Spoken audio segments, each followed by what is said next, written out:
Now, tonight, from New York City,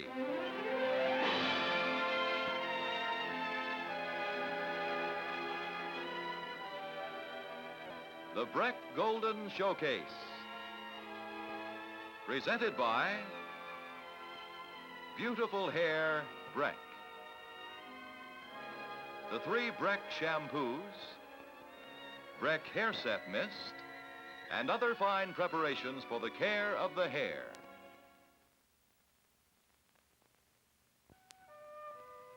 It seemed at first to be only a painting, the inanimate creation of an artist's palette. Yet it was in reality a thing with a strange and terrible life of its own, a thing possessed with the power to destroy.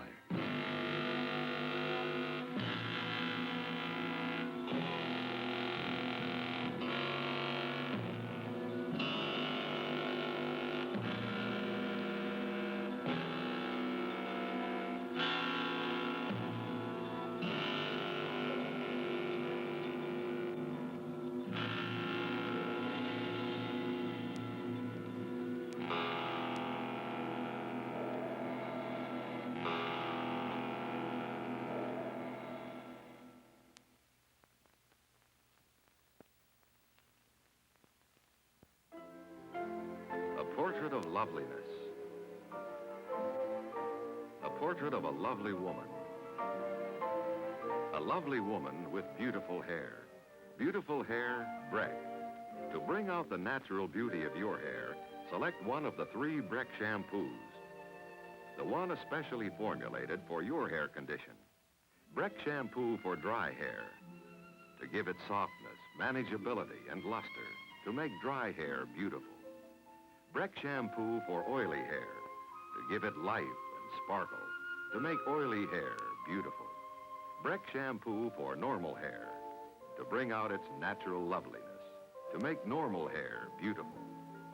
There are 3 Breck shampoos, one is specially formulated for your individual hair condition.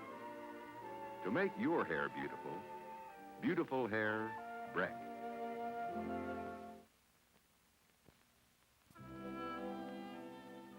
It was quite by chance that Lord Henry Wotton dropped by Basil Hallward's studio that day in June so many years ago. Yeah. Yes, it's your best work, Basil. The best thing you've ever done. A picture like this sets you far above all the other painters in England. You must allow me to think of a title for it, something to do it justice. I'm going to call it The Picture of Dorian Gray. Why on earth something so pedestrian as that? Because that is what it is. You mean you did this from life? Yes. Does your Dorian Gray really look like that? I'm not sure I really captured him. He has such a simple and beautiful nature, all the candor and purity of youth. Well, he sounds quite extraordinary. Does he belong to the blue books? Harry, you're incorrigible. It'd be a terrible shame if someone who looked like that belonged to the lower classes. He's the late Lord Kelso's grandson. Oh, he must have pots of money if old Kelso did the right thing by him. I believe he does. This Adonis of yours has beauty, money, and all the candor and purity of youth. But tell me, Basil, does Dorian Gray have any wit, any intellect? Well, you can judge for yourself. And, why is that so important? Because I choose my friends for their good looks, my acquaintances for their good characters, and my enemies for their good intellect. Dorian, I'd like you to meet an old Oxford acquaintance of mine.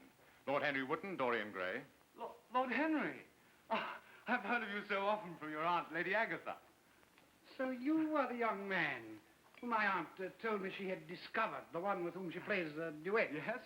She says you're very talented. Oh, thank you. You must also be very brave. When Aunt Agatha sits down at the piano, she makes quite enough noise for 2 people.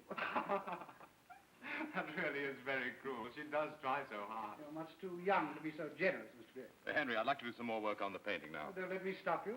I intend to keep Mr. Gray amused. You neither talk nor listen when you work. You must be dreadfully tedious for your unfortunate sitter. Yes, it's so difficult to stand up here and pretend to look pleasant. Well, today you should be amused. But I warn you, don't pay any serious attention to what Lord Henry says. He has a very bad influence on all his friends, with the single exception of myself. Do you really have a very bad influence, Lord Henry? There is no such thing as a good influence, Mr. Gray. Why? Because when one is influenced, he does not think his own natural thoughts. He becomes an echo of someone else. Turn your head more to the right, Dorian. We are all afraid of ourselves nowadays. Even the bravest man among us is afraid of himself. We strangle our impulses and poison our own minds against ourselves. We forget that the only way to get rid of temptation is to yield to it. Resist it, and your soul grows sick. Now, you, Mr. Gray, with your youth and innocence, have had passions that have made you afraid. Thoughts that have filled you with terror, with shame. Don't frown, Dorian. But you must be neither afraid nor ashamed. You are a wonderful creation, Mr. Gray. What this century wants is a new hedonism. Perhaps you are to be its visible symbol. What Lord Henry said had a profound effect upon Dorian Gray. He had stirred within him those things which the boy had always been afraid to acknowledge. A sense of himself, of what he was, and what he might be. How tragic it would be if he were wasted. Lord Henry would see that it did not happen.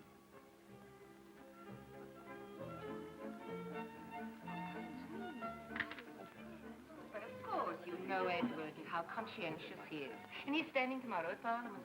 Oh, he asked me to express his regrets. His regret by pleasure.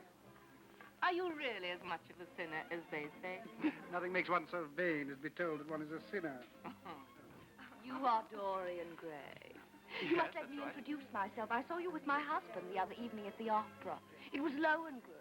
Dear Lohengrin. Lady Victoria, how do you do? It's You such a know, pleasure. I think I like Wagner's music almost better than anybody's. Yes? It's so loud that one can talk the entire time without anybody hearing what one's saying. And that is a great advantage. Don't you think so, Mr. Gray? No, I'm afraid I don't, Lady Victoria. I never talk during music. At least during good music. If one hears bad music, it's one's duty to drown it in conversation. Oh, that's one of Harry's views, isn't it? I always hear my husband's views from his friends. It's the only way I get to know them. Oh, but you mustn't think that I don't like good music. Huh? I adore it, but it makes me too romantic. Oh. I simply worship pianists. They make one's room so picturesque. Oh, Harry, Mr. Gray and I've been having such a lovely chat about music. I'm charmed. I'm afraid I really must be going. I promised the Duchess to dine with Lady Thornbury. Goodbye, my dear Mr. Goodbye, Gray. Lady Victoria. Goodbye, Harry. Harry, she's lovely. Was, Dorian, was. Matter of fact, she was a beauty. Now she's merely well turned out. The bills I pay will testify to that. She is a marvelous liar, though. She never gets confused about dates and places, and I always do. I hate the way you talk about your married life, Henry. How sentimental you are, Dorian. Well, I like sentiment. It is a mask for deceit. It has nothing to do with truth.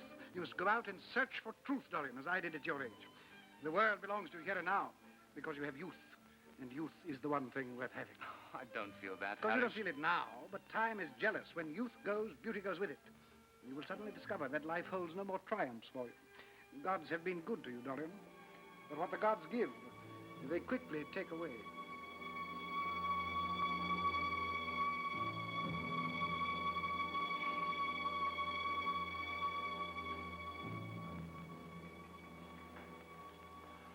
It's finished.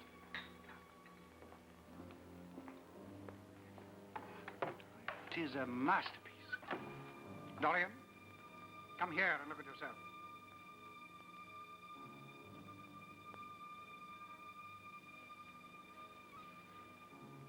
Don't you like it?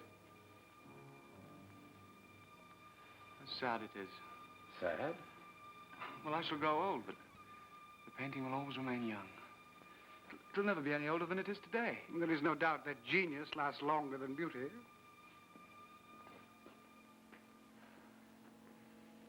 If it were I who was always to be young and the painting that was to grow old, for that I would give everything. There's nothing in the world I wouldn't give. I would give my soul for that. I hardly think Basil would approve of such an arrangement. It'd be rather hard on his work. I should object most strongly.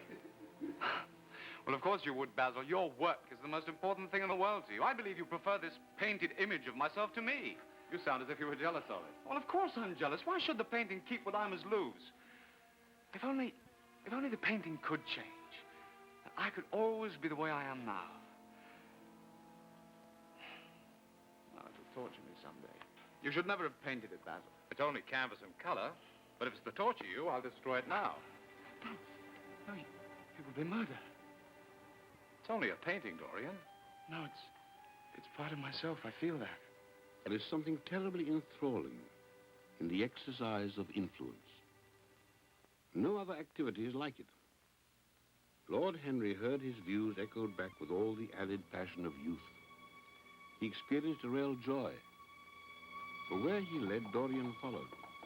He was a marvelous subject for influence.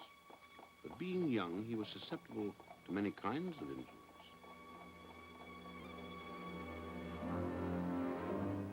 Swear not by the moon, the inconstant moon, that monthly changes in her circled orb, lest that thy love prove likewise variable. What should I swear by? Do not swear at all, or, if thou wilt, swear by thy gracious self, which is the God of Sybil, there's someone here to see you. Come in. Sybil, my darling, this here gentleman's been coming every night to see you. How many nights is it, my lord? 5. Then it is you, my lord, who has been sending the flowers. I told you who it was sending the flowers. Why don't you thank the gentleman? She's very shy, my lord, but she is grateful. Oh, it's I who am grateful to her. She has no need to thank me. My lord, this Now, girl... please don't call me my lord. I'm not a lord. I'm nothing of the kind. You're more like a prince. Prince Charming. You see what a sweet child she is? Oh, she is more than a sweet child. She is a great artist. This girl has a very interesting history. I found her when she was... Please, I don't want to know where you found her. The only thing that matters is that I have found her. I'd like to watch you act every night of my life. Thank you for letting me come round to see you. Goodbye. He may not be a lord or a prince, but he has the manners, and I'm sure he has the money. I always said that someday you'd meet up with the likes of him. Do you like him, Sybil? Always loved Prince Charming.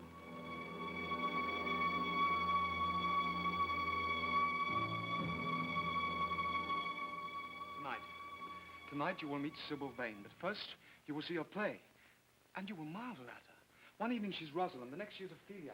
I've seen her in every age and every costume. She's a genius, but she's quite unconscious of her powers. Well, why didn't anyone ever tell me that the one thing worth loving in the world is an actress? Because we have all loved so many of them. You mean the kind with dyed hair and painted faces? Don't run down dyed hair and painted faces. It's an extraordinary charm sometimes. You don't understand, Harry. Sybil is shy and gentle. There's something of a child about her. Her trust makes me faithful. Her belief makes me good. And when I'm with her, I forget all about your poisonous theories. Well, if that's true, and this girl is all you say she is, the gods must have made her for you. Oh, she is. I'm going to marry her. That's impossible. You don't even know his name. I call him Prince Charming. Marriage. The whole thing is foolish. Oh, it's you who are foolish, Jim. Someday you'll fall in love yourself, and then you'll feel all that I feel now. I may be young, but I know more of the world now than you do. Oh, you dear old Jim. You talk as though you were 100 years old. But that's only because life has been so hard for you, for both of us. But it's all going to be different now. Here you are, sailing off to a new world. And I found mine here. Oh, I wish I did not have to board the ship tonight. Sybil, are you ready? Almost. Is he here yet? Not yet, but hurry up, mind. If I could only meet this man and judge him for myself. Oh, Jim, you would think him the most wonderful person in the world. As sure as there is a God in heaven. If he ever does you any wrong, I will kill him. Don't be so serious, Jim. You sound like one of those brothers in a silly old melodrama. I'm sure you would never do anything to harm anyone I love. Not as long as you love him. I shall love him forever. And he? And forever, too. He had better.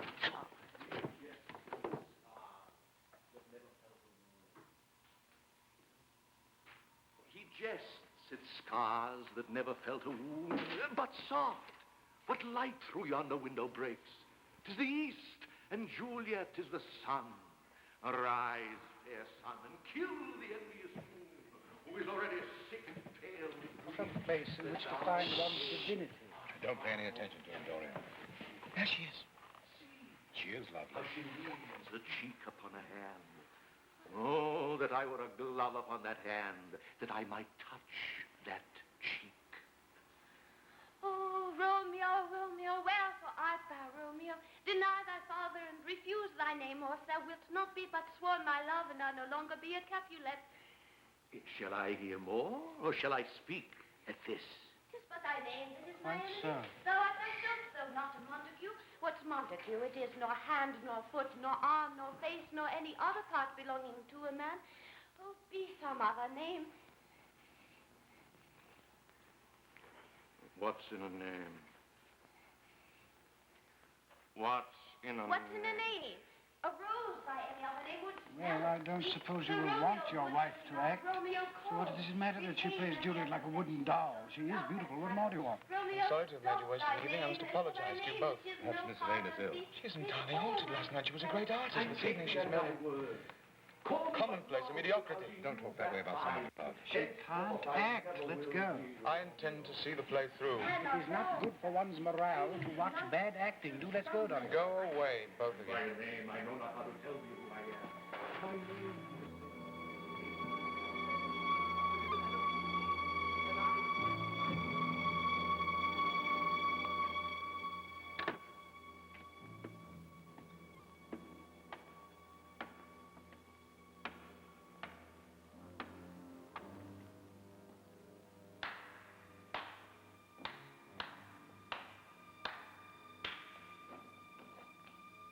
But soft, what light through yonder window breaks?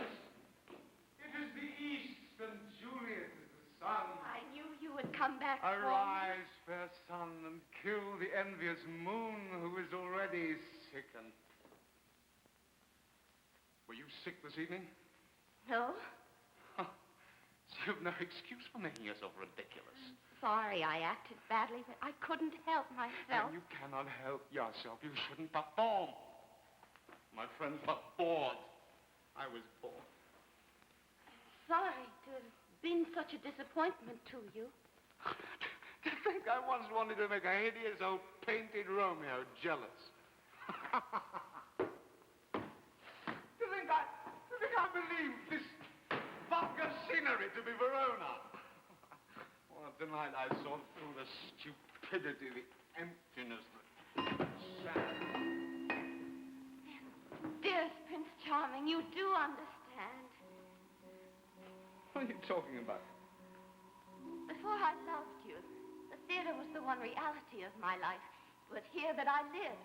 I thought it was all true. The people who acted with me seemed to be godlike, and the painted scenes over all my world. Then you came, my beautiful love, and you taught me what reality really is, what love really is. I can never act well again. You are more to me than all art can ever be. You used to stir my imagination. Now you don't even stir my curiosity. You're merely a shallow, stupid girl. A third-rate actress with a pretty face. Serious.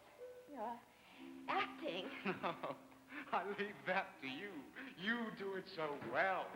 Please, don't be cruel to me. I love you better than anything in the whole world. I will Please never don't see you leave again.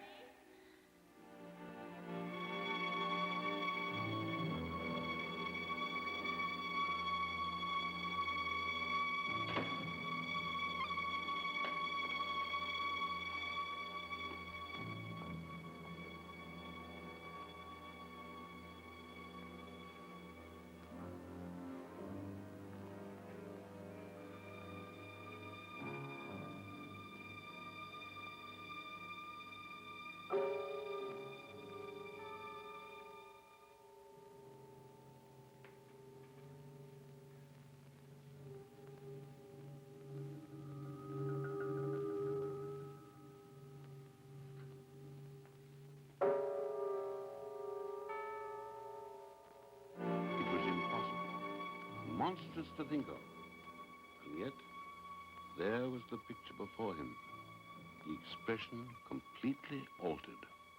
If it were I who was always to be young, and the picture that was to grow old, for that I would give my soul.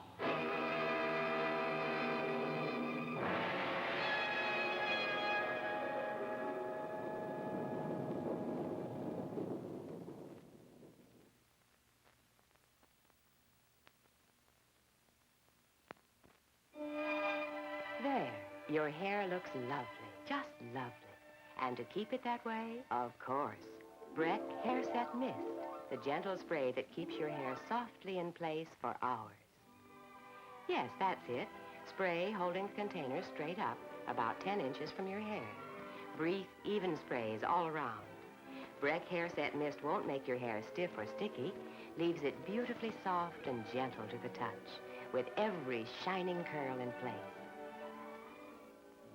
And wherever you go, even on your busiest days, it will stay that way for hours. And for evenings out, just spray and restyle for a different look.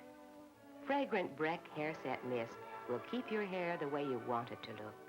Softly beautiful, beautifully in place. Breck Hair Set Mist. From beautiful hair, Breck.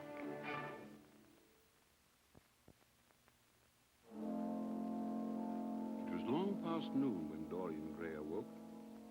A dim sense of having taken part in some strange tragedy came to him, but there was the unreality of a dream about it. And yet, there was the screen that he had placed in front of the portrait.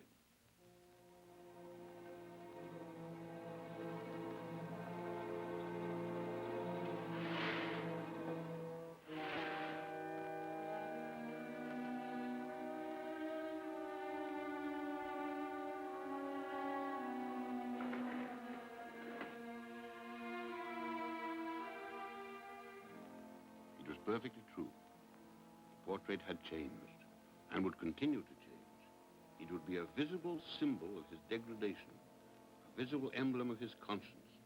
It told him that he had been cold and cruel. He would have to make amends. He would have to go back to Sybil Vane, marry her, and try to love her. He could not bear his soul to be ugly. So he would write Sybil and implore her forgiveness.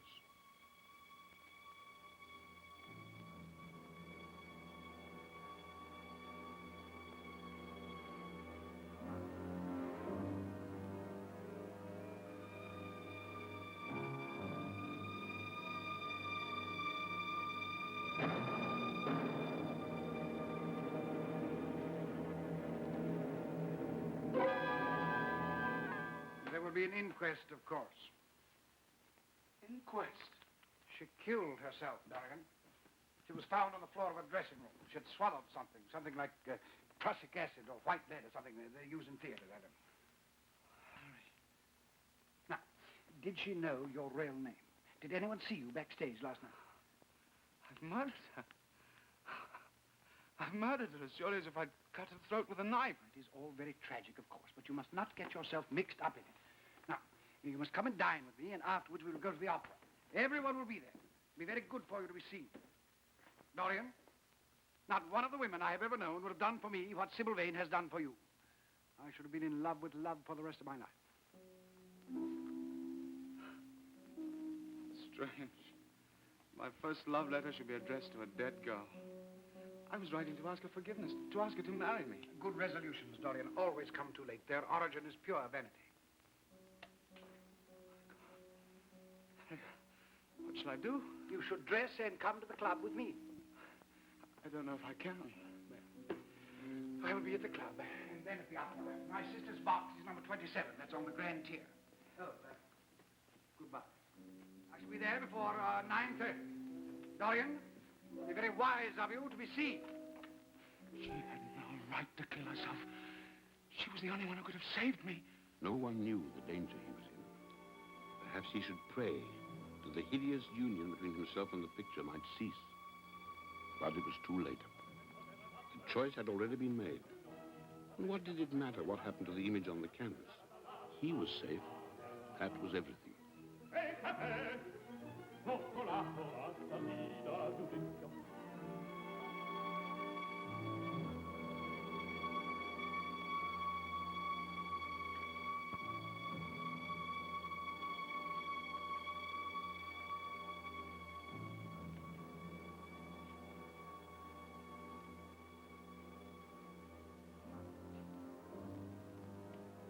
Basil. I came by last night and your servant told me you'd gone to the opera. Of course, I knew this wasn't so. But you should have left word where you'd really gone. I was so afraid you might have done something foolish. My dear Basil, of course I went to the opera. You should have joined us. I met Lady Pamela, old Ashton's wife, for the first time. She's perfectly delightful. You went to the opera. And you can talk of other women while the girl you loved hasn't even the quiet of a grave to sleep in? Well, what's past is past. You called yesterday the past. Only the shallowest people require years to rid themselves of an emotion. I don't enjoy being at the mercy of my emotions. You speak as if you have no heart, no pity in you. I am what I am. There's nothing more to be said. Dorian, why have you put the screen in front of my portrait of you?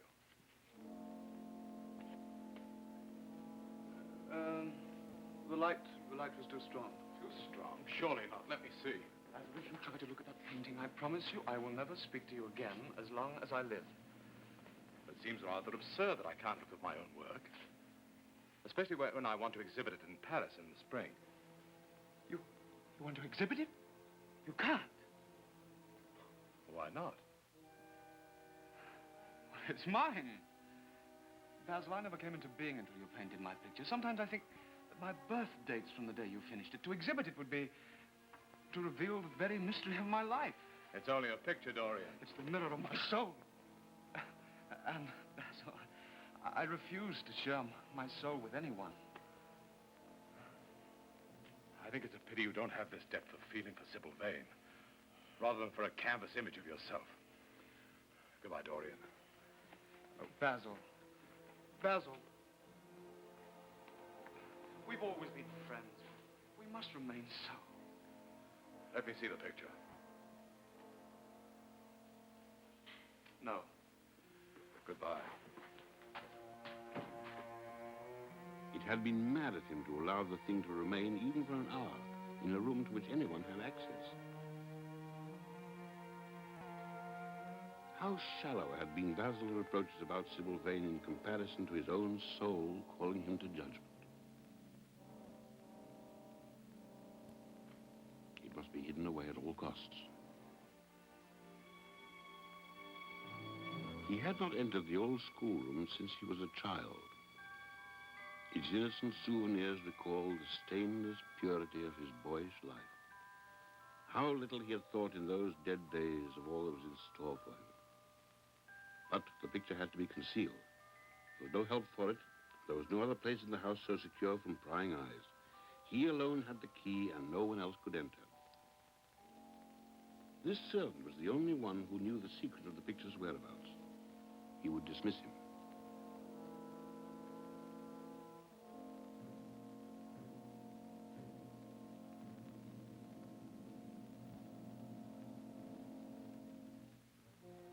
Beneath its shroud, the portrait would grow bestial, sodden and unclean.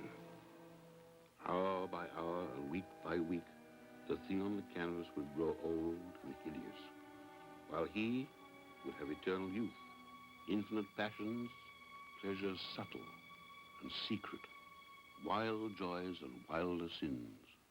Dorian, you are delightful, but dreadfully demoralizing. I really must be going. Are you playing this charade for yourself or for me? Oh, what a dreadful thing to say. You know you've absolutely no intention of going. Well, that's not true. I should have been home long before this. Why, Edward will be terribly upset. You will tell Edward that you met your sister most unexpectedly. And that she was suddenly taken ill and you were forced to take her home. I'm a dreadful liar. Lying is a skill that improves with practice. Well, I used to think I loved Edward, and here I am. Deceiving him? Dorian's ethic was to deny himself nothing. This dogma became his Bible. Not only did he practice it, he delighted in preaching it to others. Here we are, Alan.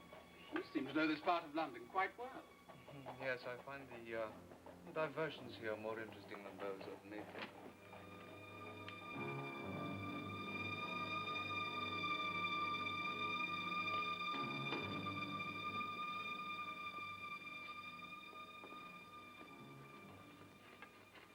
Why on earth would you want to come down to such a sordid and filthy hole? There are, hidden and exquisite pleasures to be found here, Alan. Pleasures? Surely you, a doctor, have seen men suffer terrible agonies, suddenly relieved of their pain. Well, why shouldn't we who are suffering the agonies of the soul also find relief? Dorian, I know far more about drugs than you do. Do you really think so, Alan? Yeah, well, for a man of science, you're strangely lacking in experience and curiosity. The more Dorian knew, the more he desired to know. The mad hungers he had grew more ravenous as he fed them.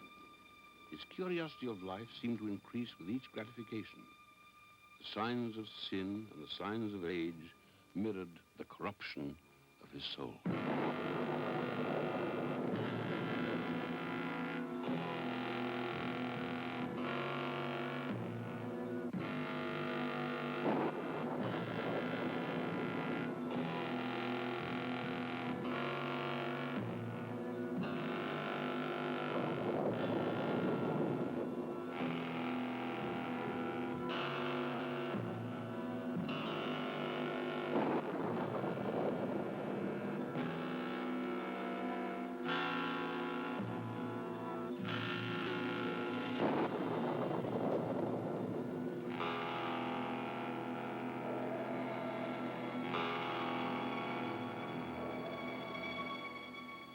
18 years had passed since the portrait had been painted. And then, it was the 9th of November, the eve of Dorian's 38th birthday.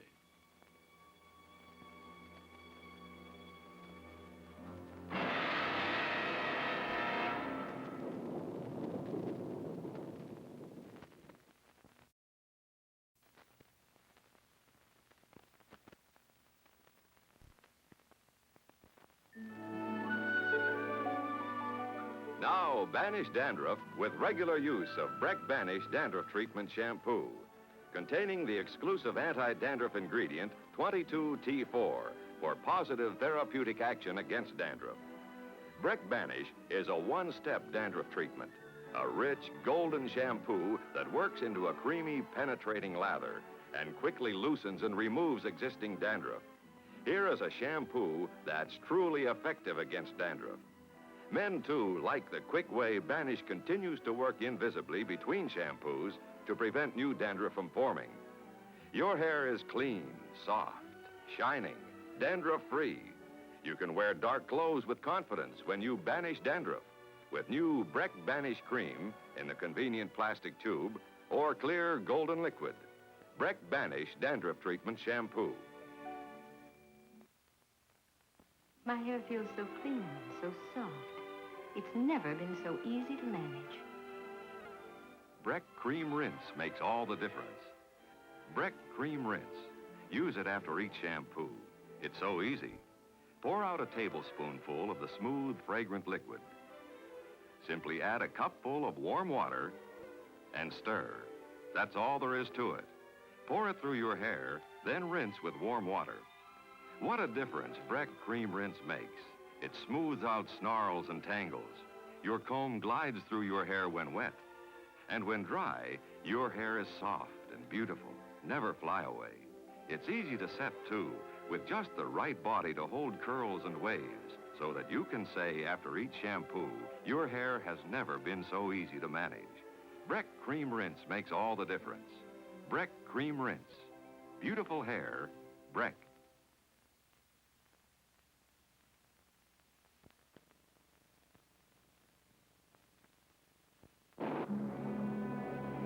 While Dorian was out celebrating his 38th birthday, a visitor had been waiting for him, a friend whom he had not seen for many years.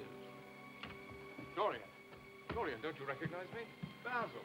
I hardly recognize Grosvenor Square in this downpour. I've been waiting for you since 9. I'm leaving for Paris on the midnight train. I plan to be gone a long time, and I have to see you before I go. May I come in? Oh, won't you miss your train? I have time. Oh, come in quickly, or we'll be so through. Francis? I took pity on your servant and told him to go to bed. I see. Well, can I get you something to drink? No. No, thank you. Dorian, I must speak to you seriously. The most dreadful things are being said against you. I don't wish to know anything about I've always been your friend, Dorian. And it disturbs me when people talk about you as being vile and degraded. I've always refused to believe them, and I can't believe them when I look at you. Sin is a thing that writes itself across a man's face, in the lines on his mouth, in the droop of his eyelids. Now, do come to the point. Why is it that a man like the Duke of Berwick leaves the room of a club when you enter it? Because I know everything about his life, not because he knows anything about mine. And Lord Kent's youngest son? If Kent's silly son takes his wife from the streets, what's that to me? And Lady Singleton? What sort of lies do these people who slander me lead themselves that you should believe them? Then there are other stories. You go too far, Basil. Stories that you've been seen going into the most revolting places in London. Why is this dreary gossip so important to you? Because I can't leave England without knowing the truth. Dorian, you once told me something that haunted me. You said you came into being the day I finished that portrait. You said there was something fatal about it. If that's true, and if there's a link between that portrait and the things that are being said against you, I want to know. You know the answer to that one, Basil. You would have to see my soul. Only God can do that. Do you think so? Would you like to see my soul, Basil, would you? Yes. You are the one person in the world entitled to see it. You had more to do with its making than you think. I don't know what you're talking about. I don't understand you. You will. You see, I keep a diary of my life from day to day. It never leaves the room in which it's written. But you may read it. I'd rather you told me the answer to my question than had me read it. Don't worry, Basil. You won't have to read long.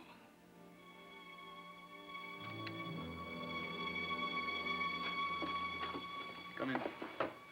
You've talked about corruption long enough. Now you shall look on it face to face. Shut the door behind you. You think it's only God who sees the soul, Basil. Draw back that curtain, and you will see mine. You're mad, Dorian. Years ago, when I was a boy and you painted my picture, I made a wish. Perhaps you would call it a prayer. I don't know whether I regret it or not.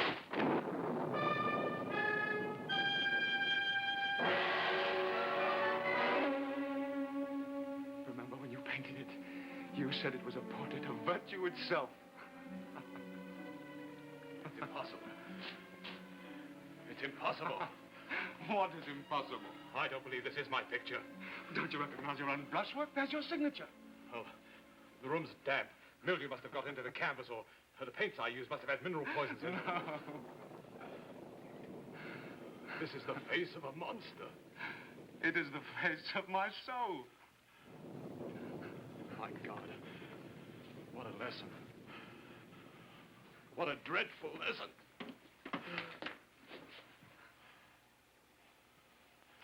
Pray, Dorian, pray. The prayer of your pride has been answered. The prayer of your repentance will be answered also. I can't pray, Basil. It's never too late, Dorian. Kneel and pray. I can't. Why have you kept it? Hour after hour, I've stood before this painting of yours, passionately absorbed in its mere existence. Sometimes loathing it, but at other times filled with the kind of pride that is half the fascination of sin. Smiling with a secret pleasure at this misshapen image that bears the burden that I should have borne. I should have destroyed it the day I painted it. Dorian, it is monstrous. I didn't paint it, you did!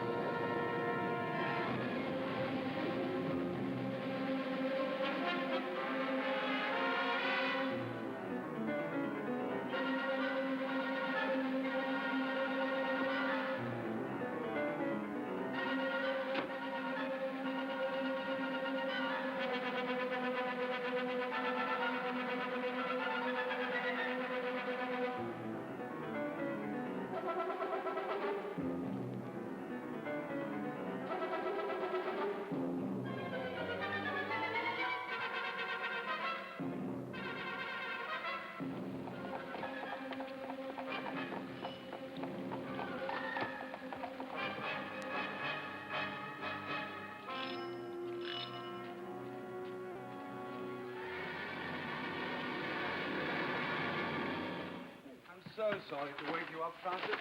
I forgot my latchkey. What time is it? 2, sir. 2:10. Oh, I had no idea it was so late. Did anyone call this evening? Mr. Basil Hallwood, sir. He stayed for some time, then told me to go on to bed. I don't know when he left, sir. Oh, dear, I am sorry I missed him.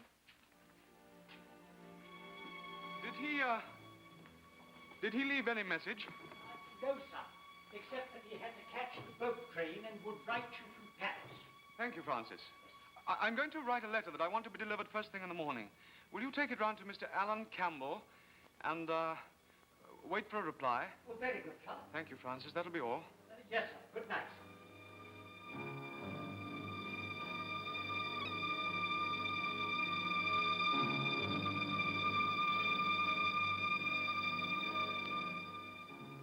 I never intended entering your house again. But your note said it was a matter of life and death. It is a matter of life and death, Alan. Do sit down, please.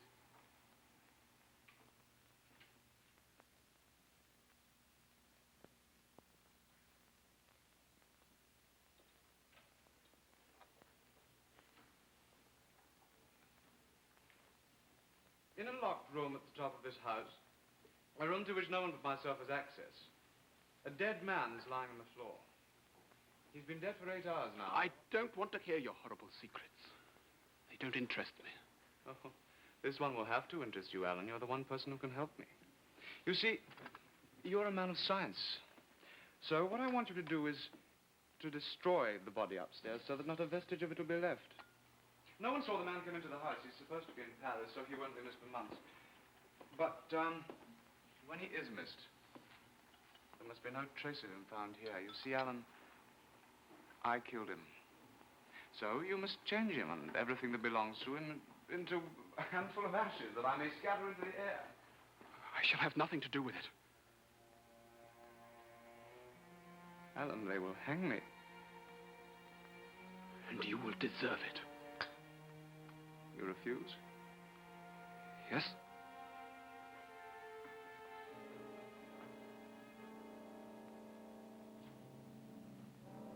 I beg you, Alan. It's useless. I have a letter already written. You see the address.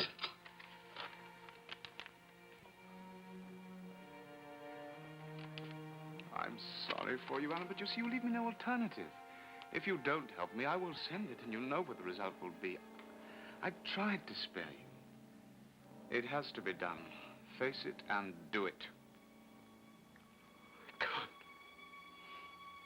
You have no choice.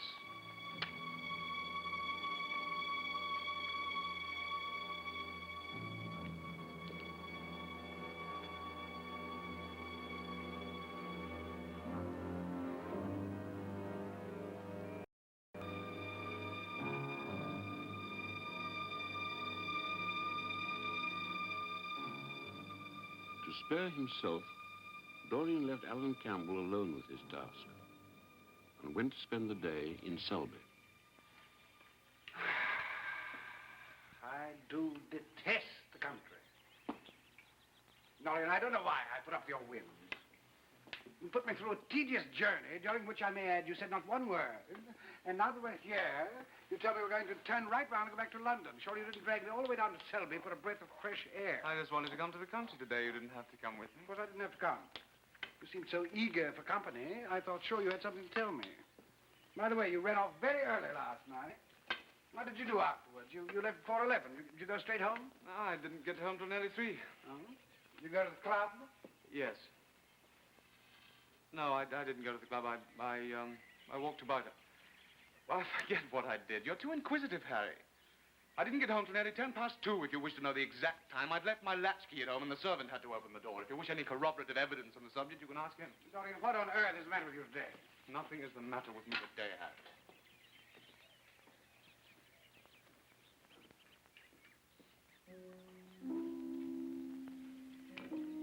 Aren't they lovely, sir? Yes, very. My father told me you had a great fondness for fresh-cut flowers, so I cut some every day and place them in the house just in case you arrive unexpectedly, as you did today, sir. Your father?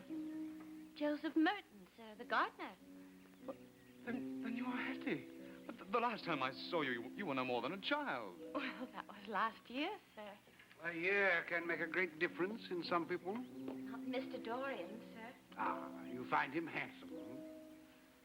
Yes, sir. Will you excuse me now, sir? Of course.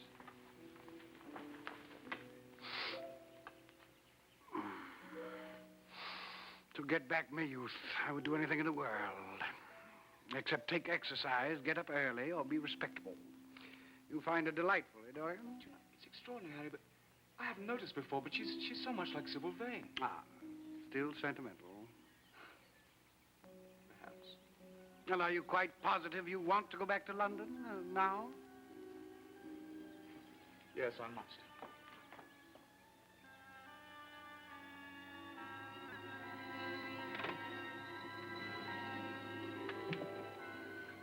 I've done what you asked me to do. You have saved me from ruin, Alan.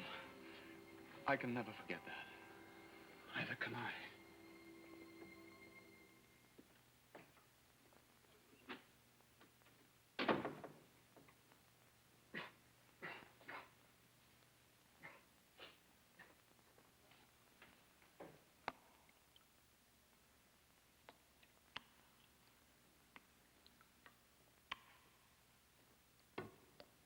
The body of Basil Hallward was gone. But his epitaph was written upon the picture.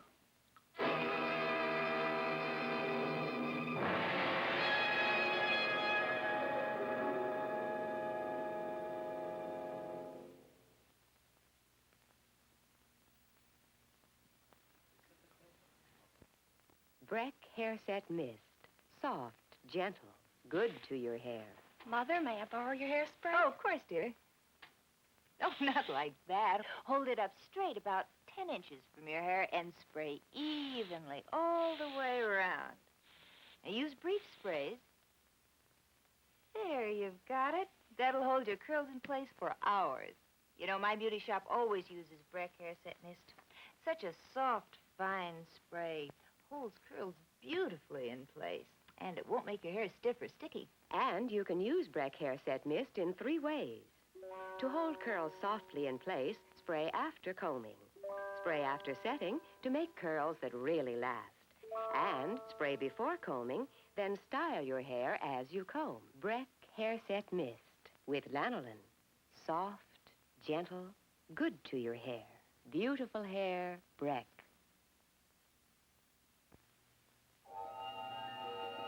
To blot out the murder of Basil Hallward, Dorian Gray went to the one place where he knew he could buy oblivion. We are very honored tonight. Look who's here. Let me pass. You pop when I let you pop. What do you want, money? Oh, all your money couldn't pay me for what you've done to me. There he goes, the devil's bargain. Don't call me that. Prince Charming. That's what you'd like to be called, isn't it? Prince Charming.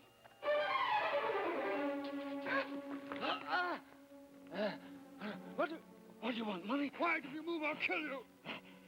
What have I done to you? Sybil Vane was my sister. What has that to do with me? She killed some. I swore I would kill you in return.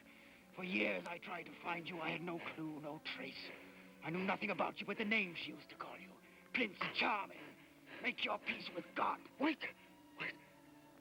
How long is it since your sister died? 18 years. Sit me under the lamp and look at my face.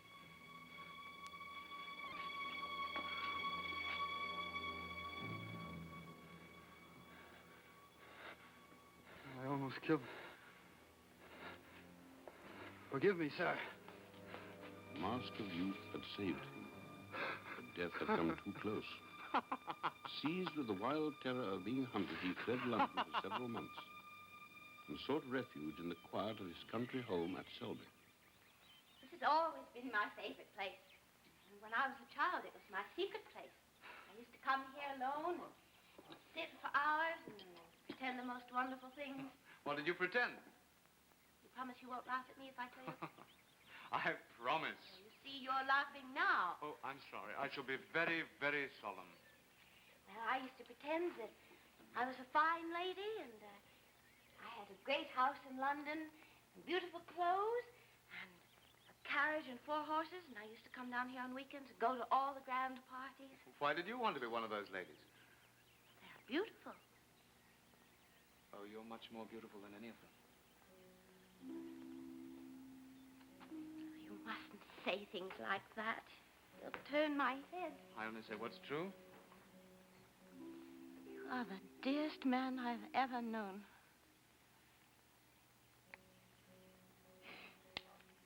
And have you known so many men? Only the boys in the village. They're all silly and stupid. Not like you. Oh, but I am very wicked. Oh, I know you're not wicked. Wicked people are always very old and very ugly. You are young and handsome. You are good. What a child you are. I'm not a child. I'm 18. Why don't you ever take me seriously? Oh, I do. I take you very seriously indeed.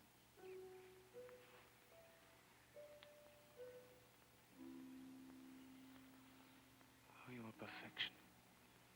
You're all the things that I have lost. Innocence, purity, goodness. My being here with you has made me happier than I've ever been in my life before. Then you will stay on here? No, I must leave. Why?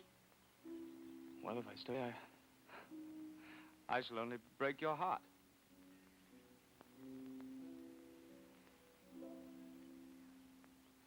I do not understand. Yes, that's why I'm so fond of you.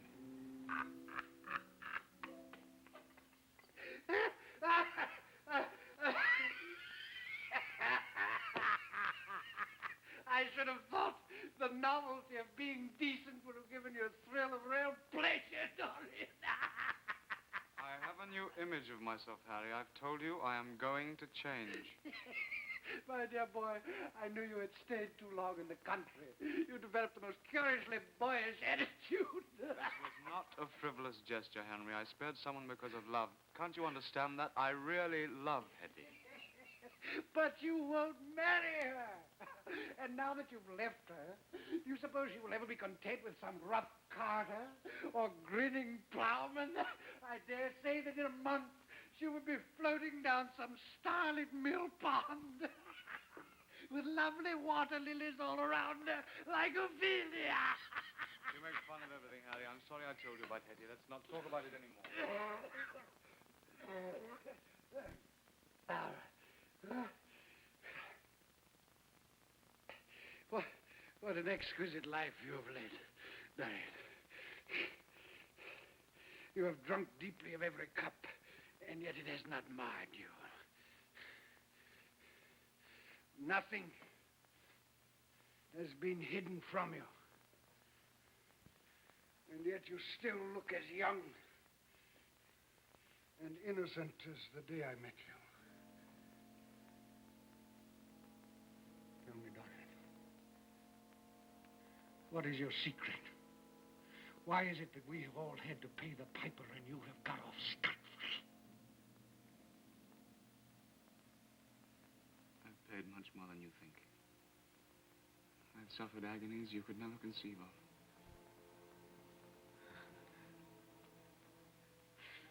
I don't think I would care to. Besides, I don't believe you, Dorian.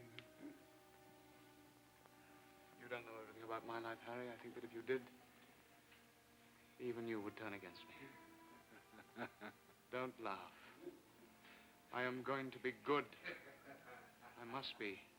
Repentance and reformation. Don't be silly, Dorian. You can never change. I will. I'm even a little changed already. You are what you are. And what you have always been. And what you will be. I'll see you at the club. What Lord Henry said could not be true. He had changed. Surely signs of evil were already gone from the picture. It was more loathsome if possible than before. It's not true. It's not true. It wasn't my vanity or hypocrisy that I spared her. It's you. You are the evil one. You. Why have I kept you so long? You give me no peace. You have destroyed me. I will be free!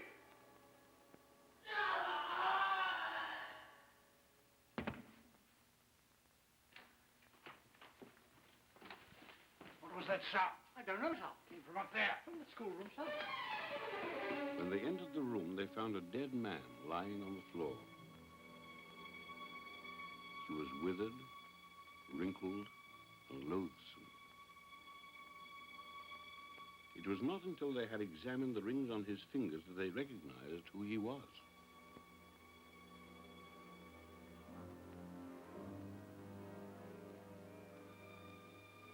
Against the wall was Basil Hallward's splendid portrait of Dorian Gray, as they had last seen him in all the wonder of his exquisite youth and beauty.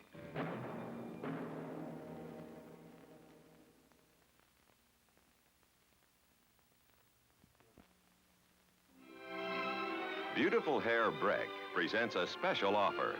With a dollar size of any one of the 3 Breck shampoos for dry, oily, or normal hair, you receive a bottle of Breck Cream Rinse, a $1.39 value for only $1. You will discover Breck Cream Rinse. Discover how easy it is to add softness and manageability to your hair. Use after each shampoo. Takes only a minute. And what a difference Breck Cream Rinse makes.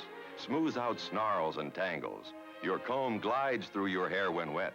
And when dry, your hair is soft and beautiful, never fly away.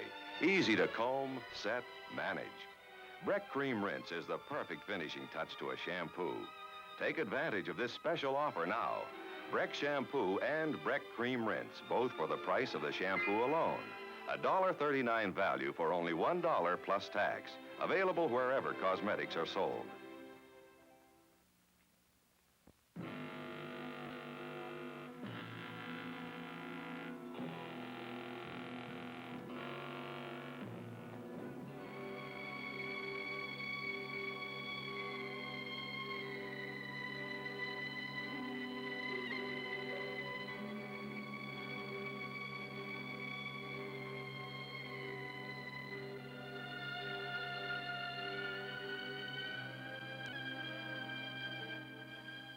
Makeup created by Dick Smith.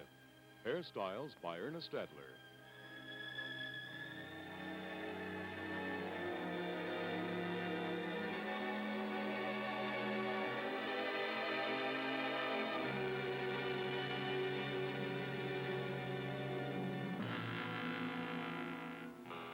This program has been pre-recorded.